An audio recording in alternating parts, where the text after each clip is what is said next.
So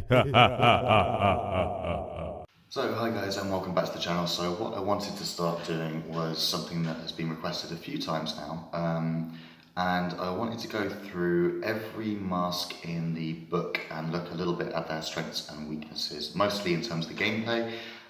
We'll do a little bit about the lore, but we can basically look into each of the units that you might want to use with them and some of the strategies that you might want to employ with them.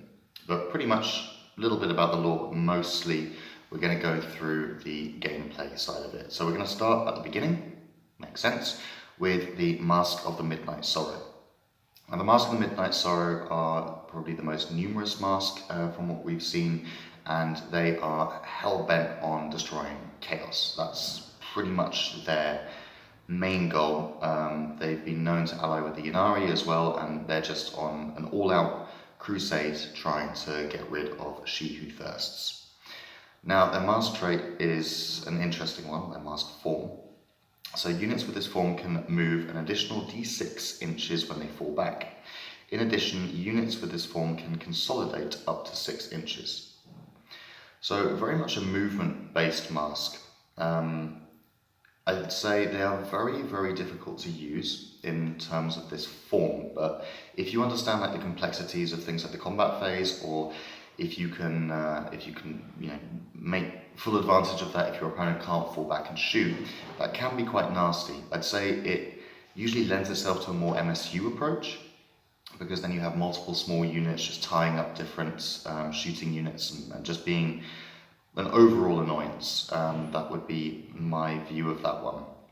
It's not necessarily the strongest trait, but it does give you that additional movement, which is always quite powerful, but I think it requires quite a high skill level in an army that already requires quite a high skill level, to the extent that I personally haven't really used it much, because I wouldn't say that I have such an intricate knowledge of every nuance in the combat phase to be able to take full advantage of it. So moving on to their specific stratagem. So, no price too steep. It's 2 CP. Use the stratagem when a Midnight Sorrow character from your army is slain. Before removing the model as a casualty, it can fight as if it were the fight phase. If that character was a solitaire, or it was slain by a chaos unit, add 1 to its strengths and attacks characteristic when resolving that fight. Nice and fluffy, useful on that solitaire. So having a solitaire of the Midnight Sorrow in your army, maybe in a mixed vanguard detachment, can mean that you've got quite a decent amount of attacks there. Go on a little suicide run and just, do your thing, basically. So their Warlord trait is the Nemesis of the Damned. Again, it's more of a fluffy one than necessarily the most competitive, but each hit roll of a 6+ for your Warlord in the fight phase scores 2 hits instead of 1. In addition, add 1 to hit rolls by your Warlord against Chaos units. Now, I mean, you can't take the Warlord trait on a Solitaire, which is unfortunate. On a Troop Master, I don't know, maybe if you give him the Great Harlequin and kit him out and you really want him to get those additional hits, it could help you, simply because then you get the rerolls, so you've got more likelihood of getting that 6+. But there isn't a lot that can kind of help you to increase those odds, and a 1 in 6 chance is just, particularly these days, not really good enough. So personally, I think it's a hard no from me, but if you found success with it, fantastic, all power to you. I think it's nice for narrative games, if you're playing against Chaos and your opponent's okay with you choosing something that kind of tailors towards that, it could be quite good. I'd say it's better to take something more like a Foot in the Future, just to really capitalize on that trait, because then you've got an additional 1 inch to the advance, falls back, charges, and performs a heroic intervention, and you add 2 inches to the movement trait, so you can make a really annoying Troop Master or Shadow Seer that can just sort of run around and try and tag as many things as possible. Okay, moving on to the Enigmas of the Black Library. Now they've got what's called the Midnight Chime. Now, it's only a Midnight Sorrow model, obviously, and once per battle, at the beginning of the fight phase, the bearer can activate the Midnight's Chime.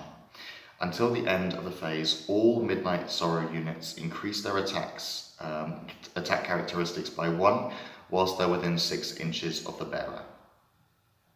Now, this would be really useful in a pinch, but I think it's a bit of a struggle to see why you would take this with a Midnight Sorrow over just all out Frozen Stars, who get the +1 attack anyway on the charge. So it's a difficult mask to use. I wouldn't say it's necessarily the most competitive. We don't really see it in a lot of competitive games, and I think it requires quite a high skill level to be able to use properly. I think particularly now in 8th edition, now that we've seen the release of more and more rules for more and more factions, they've kind of lost their sting. I think when this book came out, there were less ways of being able to move out of combat and still shoot. There were a lot of armies that relied more on the idea of either having, just blasting something into oblivion, or, couldn't rely on being able to do that, or had to spend a lot of CP to be able to do so. So unfortunately, I don't think it's necessarily the most competitive choice. However, it does have a lot of really fluffy, really interesting synergies, and I think it really rewards a high skill player with like an MSU army. So that would be pretty much all I have to say about this faction. In terms of gameplay, I haven't used it very much. I have used Solitaire with it in a mixed Vanguard detachment. I find that can do quite well if you really just want to absolutely annihilate an opponent, particularly with the amount of like larger Death Star units that are starting to emerge in the game. But if you've had a lot of success with Midnight Sorrow, let me know in the comments down below. Thanks a lot, and I'll be back in a couple of days with the next mask. Thanks for watching.